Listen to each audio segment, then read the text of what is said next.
కూకట్పల్లిలో 12 సంవత్సరాల ఆడపిల్ల హత్యకు గురైంది. అయితే ఈ హత్యకు ఎలా గురైంది అనే అనేక రకాల అంశాల గురించి, ఈ కథనం గురించి మనతో మాట్లాడడానికి సినీ మరియు రాజకీయ విశ్లేషకులు దాసరి విజ్ఞాన్ గారు ఉన్నారు. ఆయనతో మాట్లాడదాం. నమస్తే. ఎలా జరిగింది అసలు ఇది? నిన్న సడన్గా అన్ని ఛానల్స్లో కూకట్పల్లిలో ఒక పాప దారుణ హత్యకు గురైంది అనుకుంటే ఒక్కసారిగా ఉలిక్కి పడింది. అంటే ఒక పక్క వర్షాలు ఇంత ఇది జరుగుతున్నా కూడా అండ్ సడన్గా ఒక 12 ఏళ్ల పాప, మైనర్ బాలిక, సింపుల్గా చెప్పాలంటే 6వ తరగతి. సో అంటే అత్యాచారం జరిగిందా లేకపోతే ఇంకేమన్నా చేశారా? మరి పొడిచి చంపాల్సినంత అవసరమే ఉంది. మెడ మీద ఘాటు, కడుపులో పొడవడం, అంత పెద్ద నేరం ఏం చేసింది? పోనీ రాక్షసంగా అది అంటే పోనీ నువ్వు చుట్టుపక్కల వాళ్ళతో ఎవరితోనో గొడవలు పెట్టుకునే వయసు కూడా కాదు అది, అంత వయసు కూడా లేదు. పోనీ నీ పేరెంట్స్తో ఎవరికైనా రైవలరీ ఉంటే వాళ్ళు కోపంగా ఇంటి మీదకి వచ్చి దాడి చేశారంటే ఏమీ లేదు. తండ్రి ఒక చిన్న మెకానిక్ సనత్ నగర్లో, తల్లి ఒక ల్యాబ్ టెక్నీషియన్. అంటే ఓ 20,000 18,000 జీతగాళ్ళు. సనత్ నగర్ అంటే ఎర్రగడ్డే కదా, రైట్. సో ఈ అమ్మాయి పేరు సహస్రిని అని ఏదో పెట్టారు. తమ్ముడు ఉన్నాడు సాధ్విన్. వీళ్ళు ఎక్కడ సంగారెడ్డి జిల్లా నుంచి వచ్చారు. సంగారెడ్డిలో మునిపల్లి అనే ఒక మండలం ఉంటుంది, ముక్త క్యాసారం చిన్న గ్రామం. అక్కడ నుంచి ఇక్కడికి వచ్చి వలస ఉంటున్నారు. కూకట్పల్లిలో దయార్గూడ, అది కూడా చిన్న ప్లేసే, అంటే కొంచెం మాస్ ఏరియా లాగా ఉంటుంది. అక్కడ ఒక 2 స్టేర్స్ ఇల్లు, పైన పెంట్ హౌస్, మామూలు పెంట్ హౌసే, చిన్న అద్దె 6,000 7,000 ఎంతో ఉంటుంది ఉంటూ. అండ్ అమ్మాయి అదృష్టం ఏంటో చెప్పనా, బోయిన్పల్లిలో కేంద్రీయ విద్యాలయాలో చదువుతుంది అమ్మాయి. అసలు అందులో సీట్ రావడం చాలా గ్రేట్. అది సెంట్రల్ గవర్నమెంట్ది కేంద్రీయ విద్యాలయ స్కూల్. చాలా అంటే నీకు ఎన్ని డబ్బులు ఉన్నా వేస్టే, దాంట్లో సీట్ రావడం అంటే ఏదో నీకు ఒక చిన్న అదృష్టం ఉండాలి, కొంచెం పిసరంతా, డబ్బులతో కూడా పని అవ్వదు.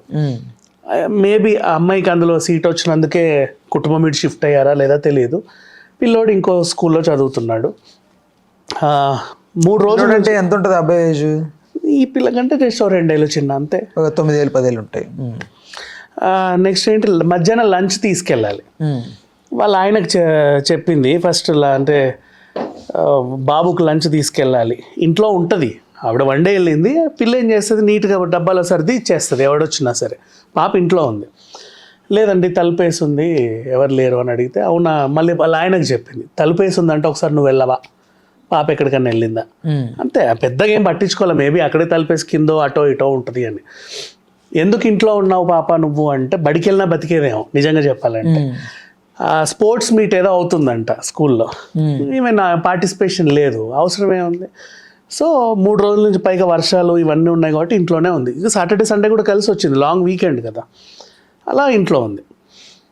మరి ఎవరు వచ్చారో ఏం చేశారో తెలియదు. వీళ్ళ నాన్న ఇంటికి వెళ్ళి తలుపు తీసేసరికి రక్తపు మడుగులో కూతురు అలబడి ఉంది.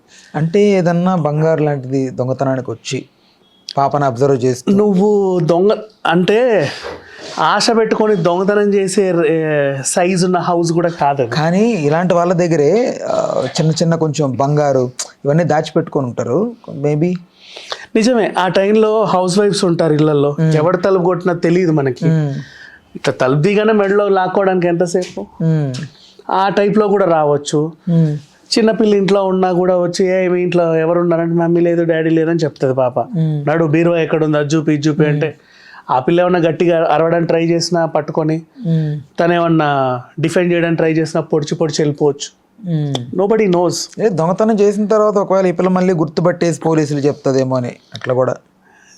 అది అంటే అసలు ఈ సీన్ అర్థం కావట్లా. క్రైమ్ జరిగిన తీరేమో అసలు ఒక రేంజ్. అంటే ఏంటి, పోనీ ఎవడన్నా వచ్చి పాప మీద అత్యాచారం లాంటిది ఏమన్నా చేసి చంపారా, చెప్పలేం కదా. మేబీ కష్టమే. తల్లిదండ్రులు లేరు, పైన పెంట్ హౌస్, అరిచిన గిచ్చిన ఎవరికి వినపడదు. కానీ అదేంటి, లిఫ్ట్లు ఉండే హౌస్ కూడా కాదు, మెట్లే. ఎవరు ఎక్కినా దిగినా తెలిసిపోతుంది, పెద్ద విషయం ఏం కాదు. అండ్ బాగా జనాలు ఉండే రెగ్యులర్ రన్నింగ్ కాలనీ అది. అంటే మొన్న ఒక ఆడపిల్లని వాళ్ళ సొంత పిన్ని చంపేసింది, ఒక స్టోరీ విన్నాం మనం. అది వేర్లే, అవి కుటుంబ కలహాలు. నేను అలాంటిది ఏదైనా సంథింగ్. వీళ్ళకి చుట్టుపక్కల వాళ్ళతో మాట్లాడే టైమే ఉండదు. చిన్న ఉద్యోగులు, ల్యాబ్ టెక్నీషియన్స్ పొద్దున్న 9 గంటలకు వెళ్తారు. వీళ్ళ ల్యాబ్లు ఎక్కడెక్కడో ఉంటాయి ఊరు చివరిలో. అటు వెళ్ళి మళ్ళీ ఇంటికి రావడానికి టైం పడుతుంది. ఇప్పుడున్న ఈ ట్రాఫిక్లు వర్షాల వల్ల పొద్దున వెళ్తే రాత్రి ఎప్పుడు వస్తామో తెలియదు. ఈయన బైక్ మెకానిక్ సౌలభ్యం ఏంటంటే కొంచెం అటు పెట్టి రావచ్చు వెళ్ళొచ్చు, అంటే అది ఖచ్చితమైన డ్యూటీ ఏం కాదు కదా. హీ కెన్ ఈయనకైతే తిరగవచ్చు, కానీ ఆవిడ రాలేదు. వీళ్ళకి చుట్టుపక్కల గొడవలకు ఏం లేదు. మధ్యాహ్నం ఒక టాస్క్ మళ్ళీ సాధ్వి నా పిల్లోడికి ఇటా లంచ్ క్యారేజ్ ఇవ్వాలి, ఇన్ని పనులు వీళ్ళకే ఉన్నాయి. So simple below middle class family, చాలా ఏదో ఉన్నలో ఉన్నంత వాళ్ళకి సంబంధించి అలా ఉంటున్నారు. పాప అదృష్టం ఏంటంటే ఒక మంచి స్కూల్లో తనకి విద్యాబోధన చేసుకునే అవకాశం కల్పించింది. ఎవరు కల్పించారో తెలియదు. ఇట్లా జరిగితే ఇప్పుడు అనుమానితులు ముగ్గురిని పట్టుకున్నాం అన్నారు. ఎవరు అనుమానితులు? ఎవడో సంజయ్ అనే పిల్లోడు. ఇతనేంటి అక్కడ జరిగిన సిచ్యువేషన్లో అనుమానాస్పదంగా తిరుగుతున్నాడంట. అంటే ఒక ఇంట్లో ఏదో అయ్యింది, మనం టైట్ కాలనీస్లో ఏదన్నా జరిగితే అందరూ ఏంటిది అని చూస్తూ ఉంటారు. కొంతమంది ఎక్కువ చూసినా మనల్ని ఏమన్నా అంటారు ఏమన్నా భయంతో కూడా ఇట్లా వంచుకొని వెళ్తారు. గట్టిగా కుక్కరిస్తేనే బయటకు వచ్చి తొంగి చూస్తారు ఏమైపోతుంది అక్కడ. సో అట్లా అనుమానాస్పదంగా తిరిగే ఒక అబ్బాయిని పట్టుకున్నారు. ఇంకో ఇద్దరిని అరెస్ట్ చేశారు. వీళ్ళని విచారిస్తున్నారు. ఇంకా ఏంటైతే తేలలా. కానీ ఆ హత్య జరిగిన తీరైతే అది చాలా కసిగా చంపినట్టు, అంటే చాలా పెద్ద ఘర్షణ జరిగినట్టు.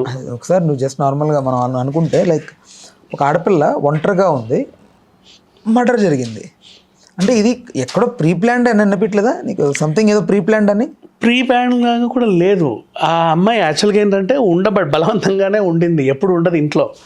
ఆ రోజు కూడా స్కూల్కి వెళ్ళినా అదే అంటున్నా, బలవంతంగా ఉండింది అంటే ఆ రోజు ఉన్నదాన్ని ఎవరో అడ్రస్ చేసి దాన్ని సంథింగ్ ఇదే అనుకొని అసలు అంత అడ్రస్ చేయాల్సిన ఏజ్ కాదు, ఆ సైజు అది కాదు. కక్షపూరితంగా ఏమైనా చేస్తారు. వాళ్ళ వెనకాల అంత ఆస్తి లేదు. మన ఒక బిడ్డని చేయలేదా కక్షపూరితంగా? ఎక్కువ ప్రేమానురాగాలు వాళ్ళకే దొరుకుతున్నాయని సంథింగ్ ఏదో పెట్టుకొని వాళ్ళ పిన్ని, సొంత పిన్ని ఉంది తెలుసు, అర్థమైంది. బట్ ఇదైతే చాలా మిస్టీరియస్. అసలు సంబంధం లేదు. అంత చిన్న పిల్లని చంపాల్సిన అవసరమే లేదు. పైగా కేంద్రీయ విద్యాలయాల్లో ఎడ్యుకేషన్ చాలా బాగుంటుంది. ఈ ఉండవు, ఈ పగలు ప్రతీకారాలు పెంచుకునే టీములు కూడా ఉండవు. వేరే స్కూళ్ళల్లో ఉంటారు కదా చిల్లర గ్యాంగులు, ఏంట్రా నడు అని, అలాంటివి కూడా ఉండవు. పద్ధతి స్కూల్ ఇది. లైక్ కాన్వెంట్ ఎడ్యుకేషన్స్ ఎలా ఉంటాయి నీట్గా, చక్కగా పొద్దున్నే మంచి డ్రిల్ సిస్టమేటిక్గా అవుతాయి చూడు అన్ని పనులు, అలాంటి స్కూల్ అది.